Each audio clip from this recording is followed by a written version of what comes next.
बिस्मिल्लाहिर्रहमानिर्रहीम। अस्सलाम वालेकुम दोस्तों, उम्मीद करता हूँ कि आप जहाँ भी होंगे खैर व आफ़ियत के साथ होंगे। सबसे पहले तो मैं अगज़ोर की टीम को मुबारकबाद पेश करना चाहता हूँ जिनके तवस्सुस से आज हम फिर आपके सामने आए। आगे बढ़ने से पहले हम ज़रा पीछे रिकैप कर लें कि हमने पिछले सेशन के अंदर क्या डिस्कस किया था, तो तब तक हमारे साथ कुछ नए लोग भी ज्वाइन कर लेंगे हमें। तो ज़रा पीछे हम मूव करते हैं कि पीछे हमने क्या डिस्कस किया था, रिकैप करते हैं। फील्ड के मुतालिक मशवरा देगा, यार ये फील्ड बहुत खूबसूरत है, बहुत अच्छी है, बहुत वाइड है, इसमें बहुत पैसा है, बहुत इससे आप पैसा जनरेट कर सकते हो, बहुत इज्जत हासिल कर सकते हो। अगर आप किसी इंजीनियर के पास जाएंगे तो वो अपनी मैट्रिक के बाद जब भी कोई स्टूडेंट आपके पास आता है ना, तो वो आपसे ये पूछता है मुझे कौन सा सब्जेक्ट रखना चाहिए। आप फ़ौरन से ट्रेंडिंग पे चलने वाले जो सब्जेक्ट हैं जैसे FSC, ICS या दीगर कोई भी आप सब्जेक्ट हो सकती हैं, एक एक फील्ड का बंदा उसकी बेहतरी के लिए काम कर रहा होता है, उसकी डेवलपमेंट के लिए काम कर रहा होता है। इसका मतलब ये हुआ कि हर बंदा अपने हिस्से की शम्मा जला रहा है, आपको भी अपने हिस्से की शम्मा जलानी है हरसोएवर। तो इसने अपने बेटे को क्या करवाना है, सॉफ्टवेयर उसमें भेजना है। ये मुमकिन ही नहीं है। इसके पास जो नॉलेज है वो लोगों का पुटअप किया हुआ है। कह रहा हूँ कि जो पेरेंट्स हैं उसका, वो कहने लगा कि ये हमारे पुरखों के ज़माने का है और हम इसकी हिफाजत करते आ रहे हैं नस्ल दर नस्ल। उसने कहा यार इसे खोल कर दिखाओ तो सही, इसमें आखिर क्या है। कहता ना ना ना ना ना ना ना, हमारी परंपरा का सवाल है। हाँ। पूछा बेटा तुम रोज़ इतने तजस्सुस के साथ मुझे क्यों देखते हो, ऐसा क्या है जो तुम्हारे कोई सवाल है, कोई बात है जो मुझे पूछो। उसने कहा बाबा जी मैं ये सोचता हूँ कि आप जब ये बर्तन बनाते हो तो पहले क्या करते हो, कहाँ पहले बर्तन बनाते हो, उसका सांचा कैसे बनाते हो। जी तो व्यूअर्स, भावलनगर से ताल्लुक़ रखने वाले और दीगर तमाम तहसीलों से ताल्लुक़ रखने वाले तमाम व्यूअर्स को मैं तहे दिल से खुश आमदीद कहता हूँ और बहुत शुक्रिया, बहुत नवाजिश तमाम टीम का और उन लोगों का जिन्होंने बहुत ज़्यादा प्यार दिया, जिनकी वजह से आज दोबारा ये मौका मिला कि आज यहाँ पे आके अपने ख़यालात का इजहार कर सकूँ। आज का जो हमारा सेशन है वो बेसिकली कम्युनिकेशन चैलेंजेस के हवाले से है। कम्युनिकेशन चैलेंजेस को मैं क्यों यहाँ पर शेयर करना चाहता हूँ, क्योंकि मैंने बहुत सारा इसके ऊपर ऑब्ज़र्व किया, इवन मैं ख़ुद इसका विक्टिम रहा हूँ। कम्युनिकेशन चैलेंजेस के हवाले से हम आज बात करना चाह रहे हैं। देखिए, इंसान एक सोशल एनिमल है, इसे रोज़ किसी ना किसी तरह लोगों से बात करने का या लोगों के साथ उसका ताल्लुक़ रहता है, किसी ना किसी तरह वो लोगों के साथ कम्युनिकेट करता है। यानी इस चीज़ को आप भी समझते हैं कि कम्युनिकेशन की अफादियत जो है इसको कोई भी शख्स छुटला नहीं सकता। वो कोई भी फील्ड हो, वो कोई भी पेशा हो, आपको कम्युनिकेट करना पड़ता है। सुबह आँख खुलने से लेकर रात को आँख बंद होने तक कम्युनिकेट करते रहते हैं, किसी ना किसी से बातचीत करते रहते हैं, अपना एक्सपीरियंस शेयर करते हैं या कुछ ना कुछ उससे पूछ रहे होते हैं या कुछ ना कुछ बता रहे होते हैं। यानी हमने कम्युनिकेशन करनी ही करनी है। कोई भी फील्ड हो, चाहे वो पढ़ा लिखा शख्स हो, चाहे वो अनपढ़ हो, उसे कम्युनिकेशन करनी होती है।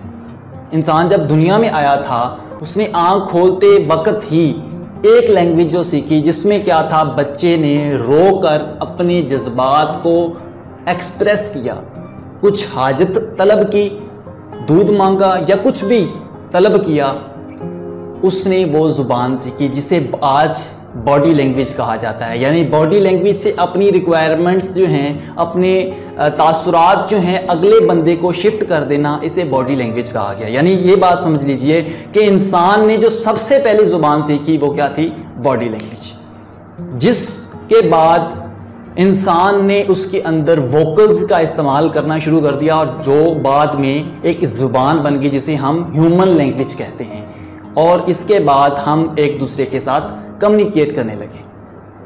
अब कम्युनिकेशन के अंदर एक चीज़ जो बहुत इम्पोर्टेंट है वो ये है कि जो कम्युनिकेशन है या जो ज़ुबान है, कौन सी ज़ुबान इस्तेमाल किया जाए, ये वक्त के साथ साथ जो है ना वो चेंजिंग होनी शुरू हो गई। एक बच्चा जब एक पंजाबी के घर में पैदा होता है वो पंजाबी बोलता है, एक बच्चा जब उर्दू स्पीकिंग वाले घर में पैदा होता है तो वो उर्दू बोलता है, अगर वो इंग्लिश स्पीकिंग वाले लोगों के घर में पैदा होता है तो वो इंग्लिश बोलता है। यानी उसने अपने इन्वायरमेंट से सीखना होता है, कम्युनिकेट करना होता है।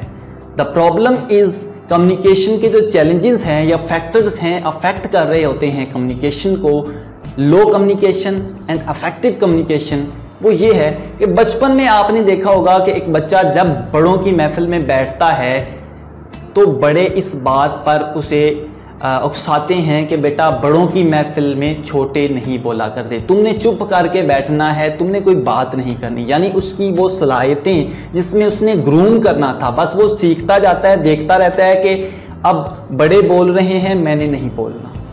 ठीक है, यहाँ पर एक बहुत बड़ा प्रॉब्लम क्रिएट होता है। मैं ये नहीं कहता कि अदब की बात है, बिल्कुल अच्छी बात है, बड़े जब हों तो छोटों को नहीं बोलना चाहिए, लेकिन यहाँ पर एक प्रॉब्लम ये आती है कि जब ऐसी सिचुएशन बनती है तो फिर वो बच्चा हमेशा उसके माइंड में ये बात बैठ जाती है कि जब भी कुछ बड़े लोग बैठे होंगे तो हमने नहीं बोलना।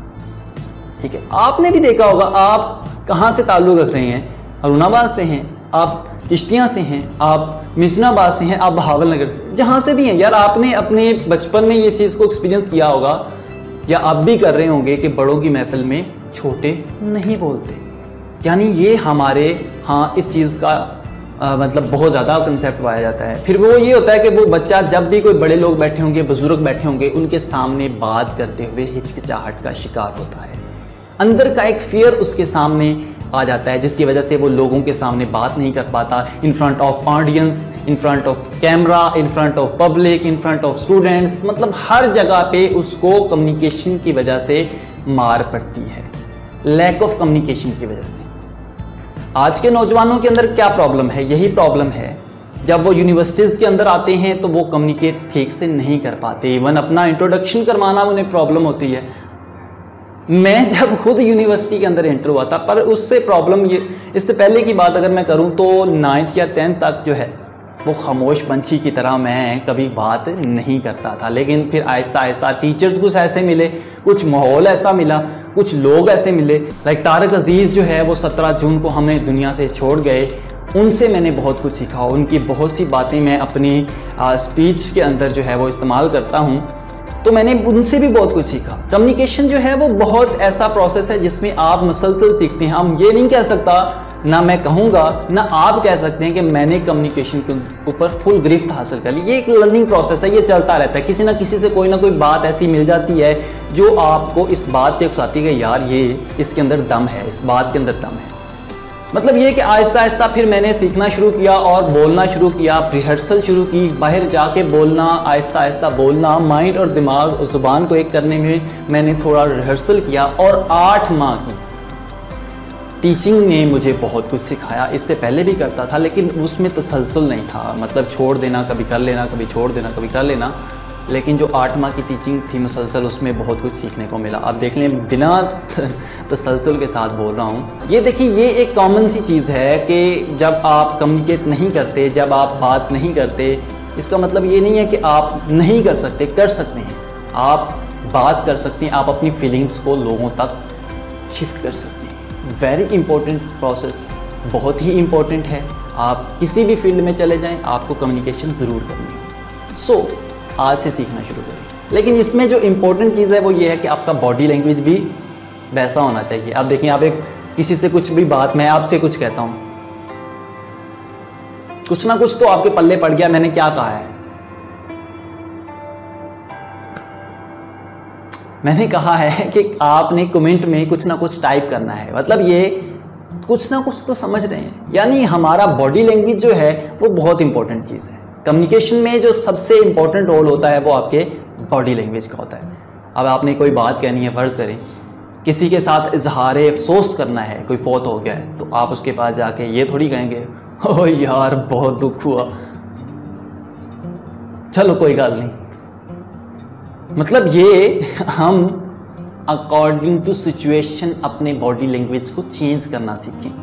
अब जहाँ पर आपको पता है कि सैडनेस वाला बिहेवियर इख्तियार करना है, तो वहाँ पे अपनी बॉडी को भी सैड वाला कर लेना है। जहाँ पर आपको एक्साइटेड में वाला चाहिए, किसी की खुशी है, किसी के शादी ब्याह पे आप जा रहे हैं, किसी को मुबारकबाद देना चाह रहे हैं, तो फिर आपका अग्रेसिव और मतलब मोटिवेटेड होना चाहिए बॉडी लैंग्वेज, ताकि उसे एक अच्छी खुशी हो। अब ये नहीं है कि किसी को खुशी मुबारकबाद दे रहे हैं और आप अंदर से ढीले ढाले हैं, अच्छा यार बहुत मुबारक हो, बहुत खुशी हुई आपके अचीवमेंट को सुन के। तो ये एक नेगेटिव जेस्चर है जो आपको आपके बॉडी लैंग्वेज से अगले बंदे को मिल रहा है। यानी बॉडी लैंग्वेज का आपकी कम्युनिकेशन पे बहुत बड़ा असर पड़ता है। जब आप कोई बात अकॉर्डिंग टू बॉडी कर रहे होते हैं, अकॉर्डिंग टू बॉडी लैंग्वेज कर रहे होते हैं, तो बहुत अच्छा मैसेज कन्वे होता है। तो इसको सीखना चाहिए। कैसे सीखना है? रिहर्सल करें, अपने आप से बात किया करें, मेडिटेट किया करें, किसी तन्हाई में चले जाएं या शीशे के सामने खड़े होते हैं। बल्कि 2020 चल रहा है तो आप अपना मोबाइल फ़ोन खोलें और उसमें अपनी कोई ना कोई बात करनी शुरू करें, कोई ना कोई टॉपिक पकड़े और उसके ऊपर कम से कम 15 से 20 मिनट डेली जो है वो बात किया करें। कोई भी टॉपिक पकड़ लें, जिससे आपकी कम्युनिकेशन पावर जो है वो इन्हेंस होगी, आपका दिमाग चलना शुरू हो जाएगा, अकॉर्डिंग टू सिचुएशन एग्जाम्पल आना शुरू हो जाएंगी, फिर आप आसानी के साथ अपनी बात जो है अगले बंदे को समझा पाएंगे। तो कम्युनिकेशन को सीखिए, क्योंकि कम्युनिकेशन के सीखने से आपकी ज़िंदगी में बहुत चेंज आने। अब यहाँ पर एक और फैक्टर जो है वो मैं आपके सामने शेयर करना चाहता हूँ। बहुत से लोगों ने अपने माइंडसेट के अंदर प्रायोरिटी बना ली है कि कम्युनिकेशन तब ही इफेक्टिव होगी जब हम अपनी लैंग्वेज के अंदर या अपनी कम्युनिकेशन के अंदर भारी भरकम अल्फाज का इस्तेमाल नहीं कर लेते। यानी इंग्लिश के अल्फाज आप देखें, हमने प्रायोरिटी सेट कर दी है। हम उर्दू स्पीकिंग लोग हैं तो हम कहते हैं कि अगर मैं अपनी स्पीच के अंदर या अपनी सेशन के अंदर इंग्लिश लैंग्वेज का इस्तेमाल नहीं करूंगा तो इससे किसी को इम्प्रेस नहीं कर सकता। मतलब हमें इम्प्रेस करने से पड़ी है। मैं एक बात जो कह रहा हूं वो ये है, इस वक्त जितने लोग मुझे सुन रहे हैं मैं उनसे ये बात ज़रूर कहूँगा, अगर मेरी बात आपके पल्ले नहीं पड़ रही, मेरी वजह से आपका माइंड चेंज नहीं हो रहा, तो यकीन करें मेरे नीचे इस तरह कमेंट करने से माशाल्लाह, अग्रेसिव, ज़बरदस्त, सुपर, हीरो, व्हाट्सएवर, इस तरह करने से मुझे कोई फ़ायदा नहीं। क्या फ़ायदा यार? मुझे फेक तारीफ नहीं चाहिए। किसी एक बंदे का भी माइंड चेंज हो जाए, दैट्स गुड फॉर मी। एक बंदे का, सिंगल पर्सन का भी अगर माइंड चेंज हो जाए, उसको मेरी बात समझ आ जाए, तब मैं कहूँगा कि मेरी कम्युनिकेशन जो है वो इफेक्टिव है। सेशन लेना, मैंने देखा है बहुत सारे सेशंस के नीचे जो है वो ढेर सारे लोगों ने कमेंट किए होते हैं, और ज़बरदस्त ये वो, लेकिन वो बात को पिक नहीं करते। जो वो बात डिलीवर कर रहे हैं, एक्चुअल में वो कहना चाह रहे हैं, जो कह दिया उन्होंने, उसको हमने पिकअप नहीं किया, पिक ही नहीं किया। तो क्या फ़ायदा ऐसी फेक तारीफ करने का? मेरे भाई, आपने अपने माइंड को चेंज करना है according to situation, according to rule. जो बात वो कह रहा है, क्या पता उसको करने के बाद आपकी ज़िंदगी में चेंजिंग आ जाए।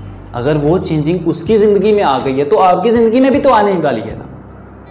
इस चीज़ को आपने ख्याल करना है। प्रायोरिटी किसी भी लैंग्वेज में नहीं होती। हर ज़ुबान का एक अपना जायका होता है, हर ज़ुबान का एक अपना अलग टेस्ट होता है। जिस ज़ुबान को भी आप सीखेंगे, जिस ज़ुबान को भी आप बोलेंगे, उसके अंदर आप शब्दों का, आप लफ्ज़ों का चुनाव अच्छे से कर सकते हैं। आप अपना एक तासुर अगले बंदे के जहन में छोड़ सकते हैं। देखिए, ज़ुबान एक जायका देती है। आप पंजाबी बोलते हैं, आप पश्तो बोलते हैं, आप सराइकी बोलते हैं, आप उर्दू बोलते हैं, आप इंग्लिश बोलते हैं। हर ज़ुबान का एक अलग टेस्ट होता है।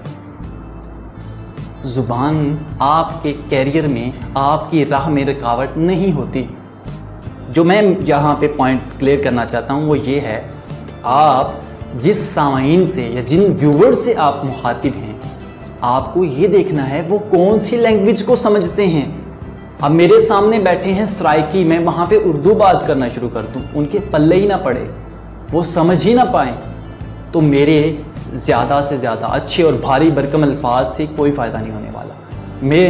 मेरे सामने उर्दू स्पीकिंग वाले लोग बैठे हुए हैं, मैं उन्हें इंग्लिश में बात करना शुरू कर दूँ, वो तालियां मारेंगे, बड़ा यार अंग्रेज़ी बोल रहा है, बड़ी एक्सीलेंट अंग्रेज़ी है यार इसकी। तो एक भी बात वो पिकअप नहीं कर पाए। वो 50 लोगों के सामने बात करके गया, लोगों ने तालियां बजाई, सारा कुछ हुआ, एक्सीलेंट हुआ, बहुत अच्छा। मेरे भाई, मैं सिर्फ जो बात कहना चाहता हूँ, आपका इवेंट कामयाब तब होगा, आपका सेशन कामयाब तब होगा जब एक भी बंदे की ज़िंदगी में चेंजिंग आ गई। किसी एक बंदे ने भी कहा यार मैंने इस पर अमल किया और मेरी ज़िंदगी बदल गई, आज देखो मैं कहाँ पे हूँ। ज़िंदगी को चेंज तब होगा जब आप देखें, अगला बंदा तब आपकी बात को सही से समझेगा जब आप उसी की ज़ुबान में बात करेंगे। अब कोई बदतमीज़ है, हम उसको उसकी ज़ुबान में बात करते हैं तो वो ज़्यादा अच्छे से समझते हैं। अगर हम उसे प्यार से समझाएंगे, या अब देखो कुछ लोग होते हैं जिन्हें गालियों से समझाना पड़ता है। मैं ये नहीं कहता कि आप गालियां दें, वरना कुछ होते हैं लोग ऐसे, उनको अगर उनकी लैंग्वेज में बात की जाए वो बात को सही से समझते हैं। अगर हम अपनी ज़ुबान में बात करेंगे तो वो नहीं समझ पाएंगे। भावनगर से ताल्लुक़ रखने वाले है नौजवान, ज़रा सोचो कि जिनसे तुम मुखातिब हो वो कौन सी ज़ुबान समझ रहे हैं, वो कौन सी ज़ुबान को पिकअप करते हैं। क्या वो इंग्लिश को समझते हैं? क्या वो उर्दू को समझते हैं? क्या वो पंजाबी को समझते हैं? जो समझते हैं उसी से काम चलाओ भाई। आपको टैकल करना है कि मेरे सामने मेरी ऑडियंस कौन सी है।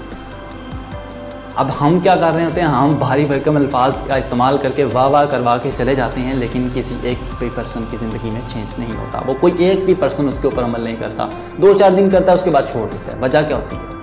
क्योंकि हमने कोई ख़ास उसको समझाया नहीं होता। हमारे यहाँ 10-10, 20-20 साल तक जो है हम किसी और ज़ुबान को सीखने में लगाते हैं। अब डेवलपिंग कंट्रीज़ अपने हमसाया मुल्क चीन को ही देख लें, वो क्यों तरक्की कर रहा है?